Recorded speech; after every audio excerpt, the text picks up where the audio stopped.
অতিরিক্ত গরমের কারণে সবারই যেন রুচি চেঞ্জ হয়ে গিয়েছে, আর মুখে যেন কোনো স্বাদ নেই, কোনো কিছু খেতেই যেন ভালো লাগে না। আজকে আমি একটা রেসিপি করব, আপনাদের সাথে শেয়ার করব। চলেন বানাই। আসসালামু আলাইকুম সবাইকে। এখানে আমি প্রথমে নিয়েছি মরিচ, কিছু ভিজিয়ে রেখেছিলাম, আর জিরা আর মরিচ একসাথে ভিজিয়ে রেখেছিলাম, আর নিয়েছি সরিষা, আর নিয়েছি পেঁয়াজ, একটু কাঁচামরিচ। এগুলিকে আমি পাটায় বেটে নিব।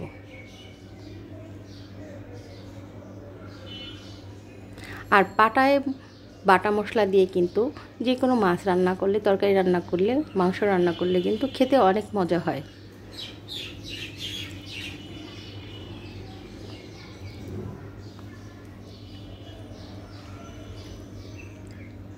আর কেউ যদি চান ব্লেন্ডার করে নিতে, সেটাও হবে।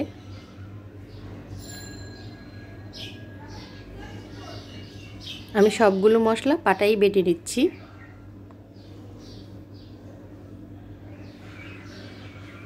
লাস্ট পর্যায়ে এসে পেঁয়াজগুলি দিলাম, কয়েকটা কাঁচামরিচ সাথে দিয়েছি।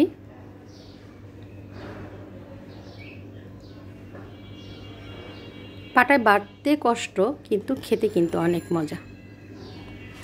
আমার বাটা হয়ে গিয়েছে।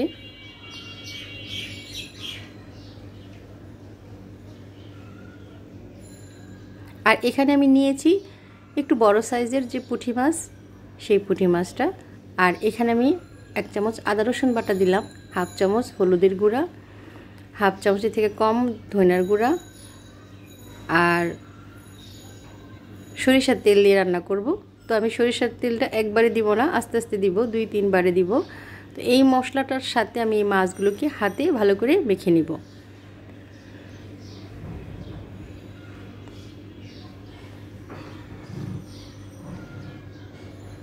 আবার একটু দিচ্ছি সরিষার তেল।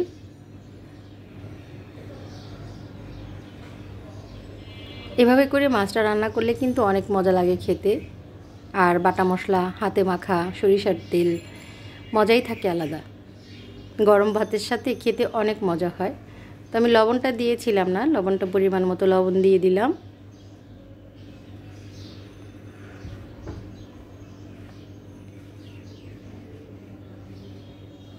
তো আমি ভালো করে মেখে নিয়ে আমি যে প্যানে রান্না করব, সেই প্যানে দিয়ে আমি একটু পানি দিয়ে দিলাম।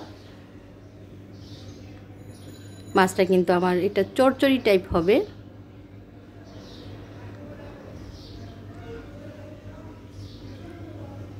ভালো করে মেখে আমি এখন চুলায় বসিয়ে দিব। চুলায় বসিয়ে দিয়ে আমি এখন একটা ঢাকনা দিয়ে ঢেকে দিব কিছুক্ষণ সময়ের জন্য।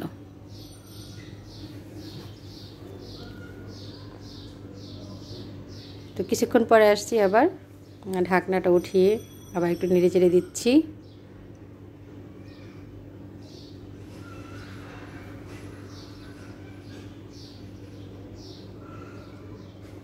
এভাবে তরকারিটা রান্না করলে কিন্তু খেতে অনেক মজা লাগে। এই গরমেও কিন্তু একটু খেতে মুখে রুচি আসবে, ভালো লাগবে।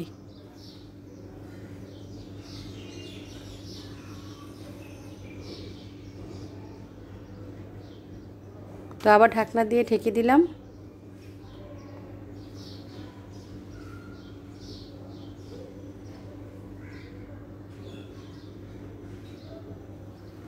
এভাবে করে আমি অনেকটা সময় ঢেকে রেখেছিলাম। তো আবার আসছি, এখানে আমার যে তরকারিটা প্রায় কিন্তু হয়ে আসছে। এখন আমি আবার একটু নেড়ে চেড়ে দিচ্ছি।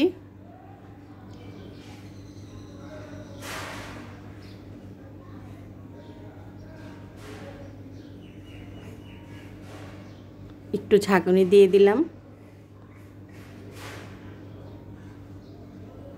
আবার একটু ঢেকে দিলাম। কিছুক্ষণ পরে আবার আসছি, দেখতেই পাচ্ছেন আমার তরকারিটার যে লুকটা। আর এখন আমি উপর থেকে কিছু কাঁচামরিচের ফালি ছিটিয়ে দিলাম।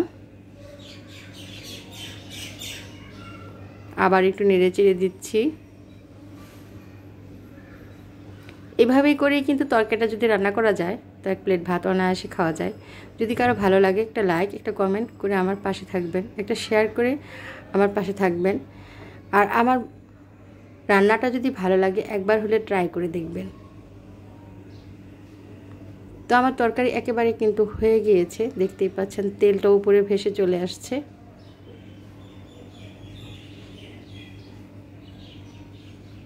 অনেক সুন্দরও হয়েছে। আর এইভাবে করে কিন্তু গরম ভাত 1 প্লেট খাওয়া যাবে। একদম লাস্ট ফিনিশিং। ভালো থাকবেন সবাই, ধন্যবাদ সবাইকে।